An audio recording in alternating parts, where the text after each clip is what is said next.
You're listening to the Alty and Sale Sports Show. Good morning and welcome to the 13th of January Alty and Sale Sports Show.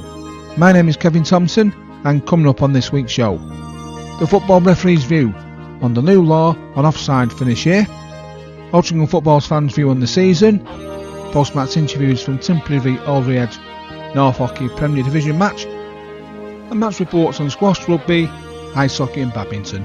If you have any sport reports or news that want to be included in the show, here are the ways you can contact the show.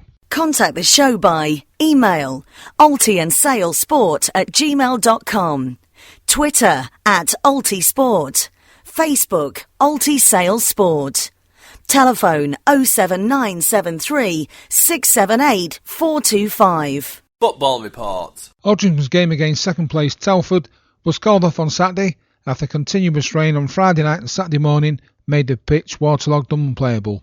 Altrincham play next on Tuesday night against Stockport Sports in the Cheshire Cup at the J. Davidson Stadium, and they're back into league action on Saturday away to Oxford City. With the season halfway through stage, I got the view from the fans of Altrincham at a Steady Bridge match on the season so far, and this is what they had to say. Right then, beginning of the new year, I got all you beginning of the season asking about the team, and you said round about Christmas you'd be able to tell if the strength's good enough in depth. What do you reckon now then? Well, I think he has strengthened the side well now. We've actually got some competition for places with people like today. There's no place for Densmore or Walshaw in the starting lineup, which we wouldn't have dreamt about a few weeks back. So hopefully that's going to be a good sign, and we can push on from here, because a lot of the other clubs at the top are losing games, and nobody's really running away with it. Quick view on the ex-Man United Premiership players playing today? Yeah, well, I think obviously it's a good thing that he's a local lad and he actually wants to be here rather than he's just seeing out his career. So I think he's obviously going to be a bonus for us, yes. Well, the signings that they've made over the last 2 or 3 weeks have been left back and central defence have been looked the part, and of course Danny Higginbottom's signing this week really has brought an extra buzz, I think, and I think makes it look good for the rest of the season. At the beginning of the season you were saying you'd look at it again at Christmas to see where the team is in the league, the strength of the squad, and where might be at goal to the end of the season. So now, it's first week in January, near the top, squad has been strengthened. Positive thinking?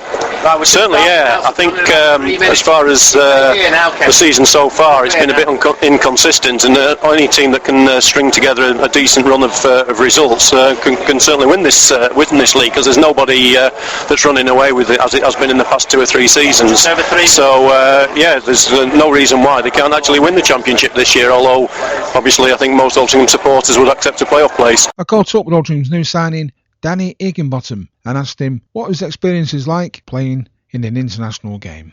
This is what he had to say. Yeah, international career, playing in Gibraltar.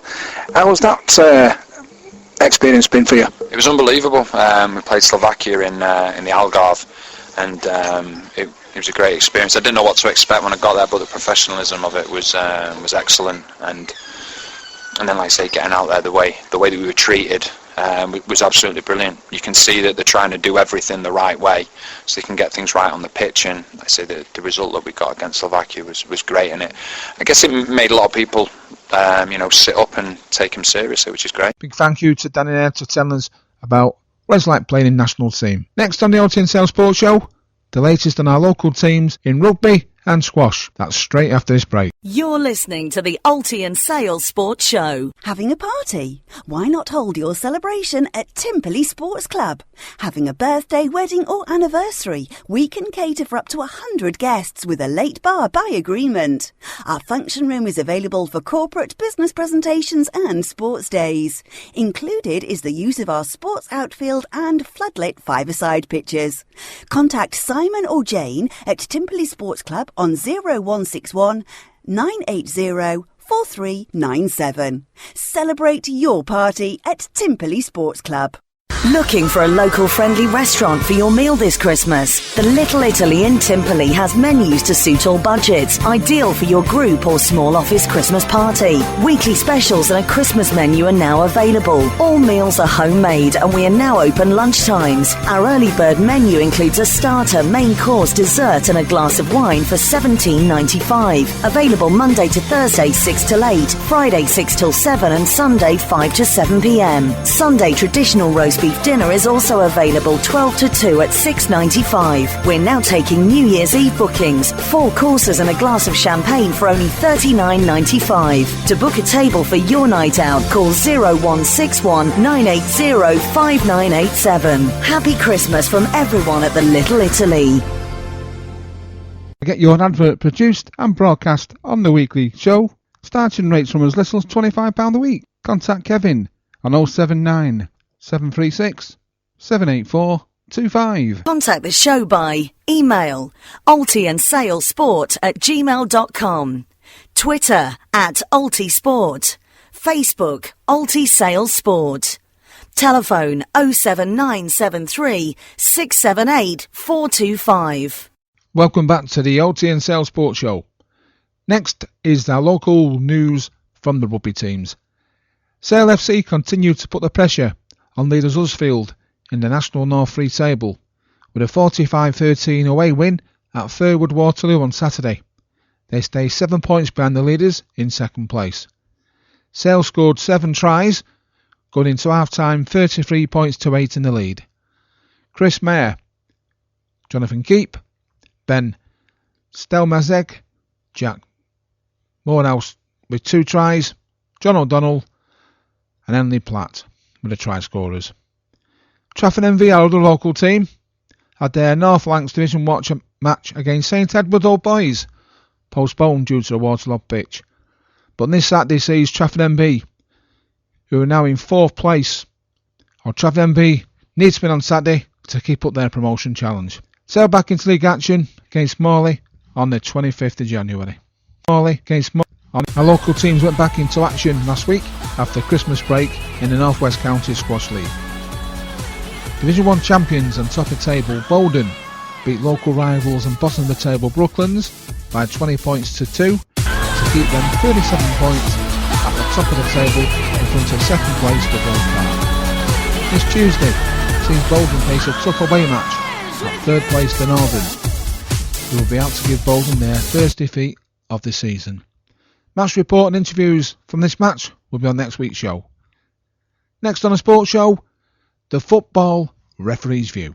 Contact the show by email altyandsalesport@gmail.com, Twitter @AltySport, Facebook Alty Sales Sport, telephone 07973 678 425. Referee's report. The referee's view this week.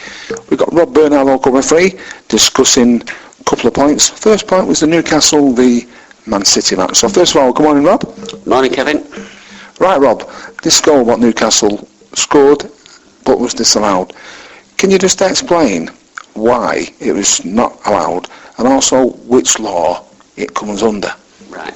Well, this was law 11 offside, and what it says is a player who stood in an offside position, which is nearer to the goal than the second last defender, shall be deemed offside if he's interfering with play, interfering with an opponent, or seeking to gain an advantage. So, the referee and his assistants will have discussed how they're going to deal with this before the game, because you need to bear in mind that they've both got different angles. And it's quite difficult when you're on the line. You could be up to 35 yards away from the middle of the goal to determine if somebody stood in front of someone, because you're 35 yards away. So there's 2 ways that the referee and his assistant can deal with this. The referee can ask his assistant to, where he considers that a player is clearly interfering, where he's satisfied that a player is interfering with play, put the flag up, and then the referee can then decide whether that was the correct decision from his alternative and probably better angle. The problem with putting the flag up is that if the referee decides that a player isn't interfering with play, and then the referee gives a goal, there's a risk of all hell breaking loose. The defenders will say, hey, referees give offside and you haven't, what's he there for, blah, blah, blah. So the alternative is that the referee can say, if there are players in an offside position, but you're not satisfied that they are interfering with play, keep your flag down and then I'll make the decision. And if necessary, I might need to discuss what happens with you. So stand your ground, and if I look at you, perhaps there's a signal arranged between us, I might have to come over and chat to you about it. As I say, it's all about angles, and the lad on the line is going to be difficult to determine who's stood in front of who from his position. The referee should have a much better view on that. What happened yesterday is that a long shot came in and there was 3 players in an offside position. The player, if you like, furthest forward and more offside than the other 2, I think he was called Goofon. He was wide of the goalkeeper and not interfering with play. But as I said, it's about whether the assistant was able to judge how near or far away he is from the goalkeeper. The second most offside player, is in a similar position to Goofon, further out but wide of the goalkeeper. So I think the referee can see that he's not interfering with play. The player that's causing the referee the problem is the third player who's offside, the one who's only just offside. He's just at goal side of the last Manchester City defender. He's the one that's causing the problem to me. The shot comes in, it goes through a range of Manchester City players and this player, this what I call the third player, the one who's just about offside. Now he's the one that the referee is interested in. He knows that he's in, or he thinks he can see that he's in the line goalkeeper's vision. So he never gives the goal, and if you look, before Manchester City have appealed, he's looking straight at the linesman. The linesman stood his ground. He knows there's players in an offside position. He's not gone running back to the halfway line to indicate a goal. So I actually think that Man City are appealing against the 2 other players being offside, but as I say, they're irrelevant. So he goes over to the assistant and he says, right, that player who stood in the middle, is he offside? The assistant confirms he is in an offside position. The referee then considers that that player is interfering with play because it's too near the flight of the ball, and he asks the assistant to indicate offside so it's clear then to the crowd why the goal's been disallowed. Now, I think it's harsh because, having watched a few replays of it, I'm not satisfied that player is actually interfering. But what you need to bear in mind, all this has happened in a split second. The referee and the assistant both know that the players are in offside positions, and the referee, having been guided that he is in an offside position by the assistant, has decided that this third player, the one who's just off the back of the Manchester City players where the ball has come through, he's the one that's interfered with play, so they've disallowed the goal. I think it's harsh, but I can understand why. Now, just when talking about things going round and coming round, I don't know if you remember in the last game, City conceded a goal at Swansea just before half-time that was deemed to be offside. So whereas City, went against them at Swansea, I think they had a bit of good fortune yesterday. You're listening to the Alty and Sales Sports Show. Having a party? Why not hold your celebration at Timperley Sports Club? Having a birthday, wedding or anniversary? We can cater for up to 100 guests with a late bar by agreement. Our function room is available for corporate, business presentations and sports days. Included is the use of our sports outfield and floodlit five-a-side pitches. Contact Simon or Jane at Timperley Sports Club on 0161 980 4397. Celebrate your party at Timperley Sports Club.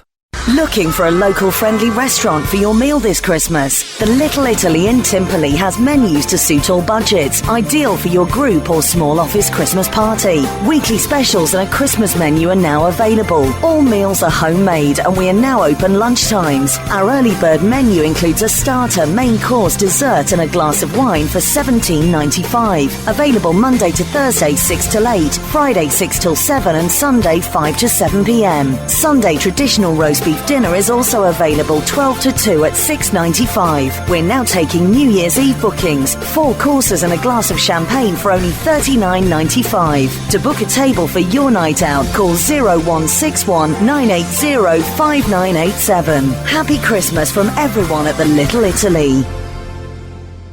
Get your advert produced and broadcast on the weekly show. Starting rates from as little as £25 a week. Contact Kevin on 079 736 784 25. Contact the show by email altyandsalesport@gmail.com.